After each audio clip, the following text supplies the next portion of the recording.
The children don't realize it, but they yearn for the formula of balance. Shamu, everybody. We're going to try something on this video. One of my last videos, I talked about how there's not necessarily an amount of book smarts going on.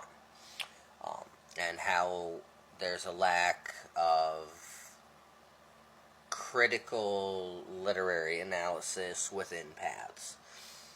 Additionally, a friend of mine in one of their servers was talking about how do you approach a new practice, a new system, or a new text.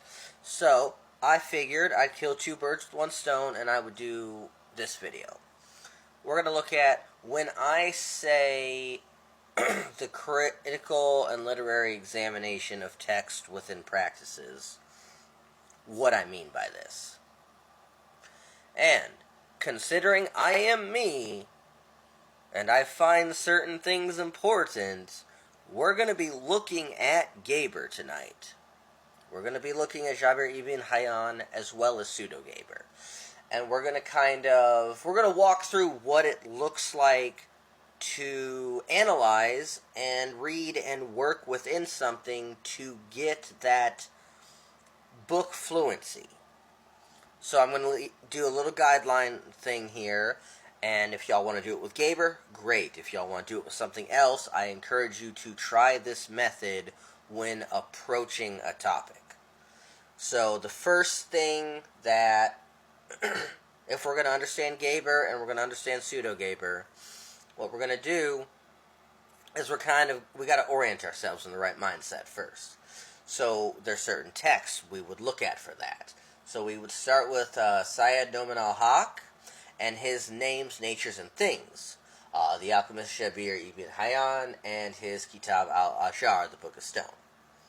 So this is a book that is a critical edition and English translation of the Kitab al-Ajar with philosophical commentary. And how are we going to read this? We're going to read it through.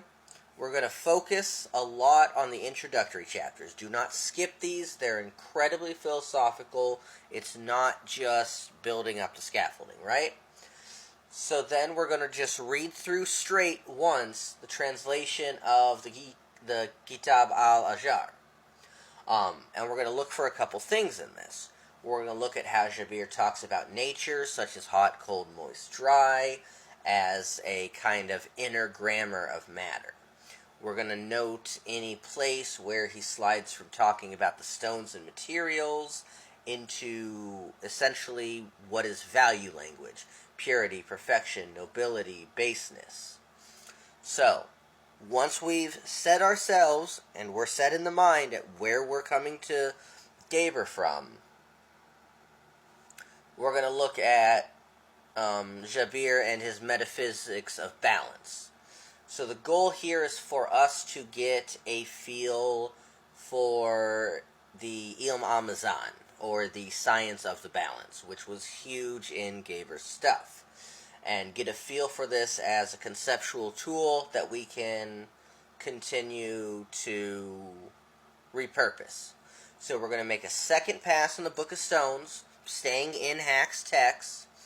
We're gonna reread it, but we're gonna put it under the microscope. We're gonna mark either in the margins or in our mind, in our notes, every appearance where we see measure, weight, proportion, equilibrium, balance, excess, and defect.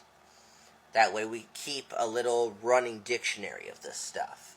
And so we're going to go through with a microscope the text that we just got comfortable with, right? This is our second read-through. Then we're going to move forward into more Geber stuff, which would be the Book of the 70 and the things associated with it.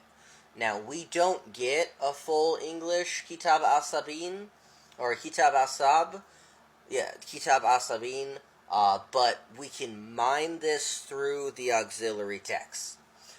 So we look at Holmyard's The Arabic Works of Geber ibn Hayyan, Volume 1, which gives the Arabic text and some of the translations, including a lot of material from the Kitab al-Sabin and the treatises that are related to it.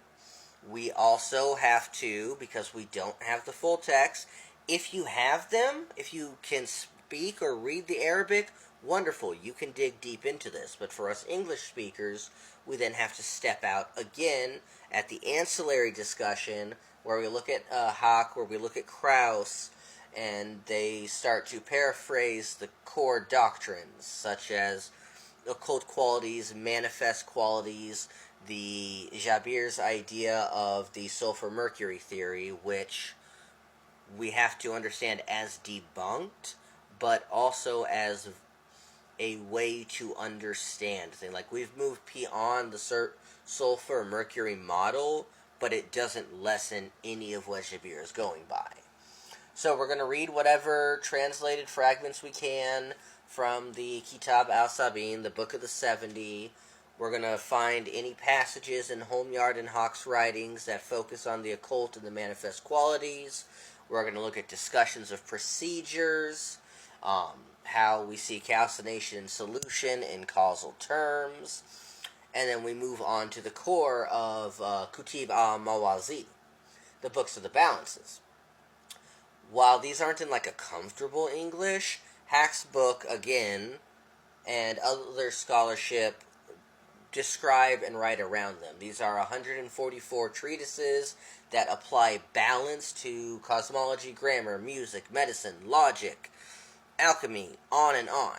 So we're going to look at these sources, and we're going to kind of skim what their summaries of the Ilm al-Mizan, the science of the balances, is. We're going to notice and read over how Geber reduces the disparate domains into measurable proportions. And that's going to give us, if we follow that, if we follow working from the core of al-Mizan, and we work out to the ancillary and the things that talk on Geber's writings, then we get a very solid understanding of Geber and what Geber was about. And from there, we can jump off of footnotes and references and bibliographies to understand a further expansion of the Islamic world and their schools of thought on this. Now, when it comes to Pseudo-Geber and the Summa Perfectionist, we start by looking at William R. Newman, the Summa Perfectionist, the Pseudo-Geber. This gives us a big intro on the Geber problem. It gives us sources. It gives us information on the role of Summa in late medieval alchemy. We get floating annotated English translations floating around online. Now we're going to go into this. We're going to look at orientation on authorship. We're going to look at how it becomes the Bible of the medieval alchemists, how it systemizes sulfur-mercury and operational practice. We're going to see the world, the repetition, what peer recognition was done in this, and then we're going to pass through the Summa Perfectionist, holding it like a technical manual. We're going to go through the prologue and the initial chapters. We're going to look at the defense of alchemy as a real art. And then we're going to look at the sections that define the elements and the principles. We're going to look at the sections that lay out the goal of the work. We're going to look at what describes the general conditions of possibility for transmutation.